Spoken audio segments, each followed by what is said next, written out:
Nick, been with Rob's for almost 30 years now. Started this truck collision center with Rob.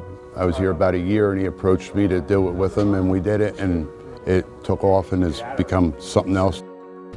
There's not many people out here that does it. You can make a very good living doing this. Paint, collision, detail, and delivery. This is a field that not many people realize is out there as far as collision centers go. They only know about cars, most people. But trucks are just as important, or actually more important in a way.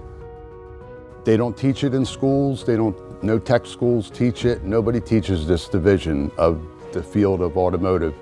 But we bring people in, if they show us ability that they were interested and they can handle themselves, they're more than welcome to come in and we will teach them, show them how to do it. If they prove to us that they can do it, we set them free and let them do it. And if they get in trouble with something, we just help them out and get together and get it over with and move on to the next job. It doesn't get handed to you, that's all. If you're especially good at what you do, you'll succeed. And this company will take care of you and then you will succeed here. And that's about it.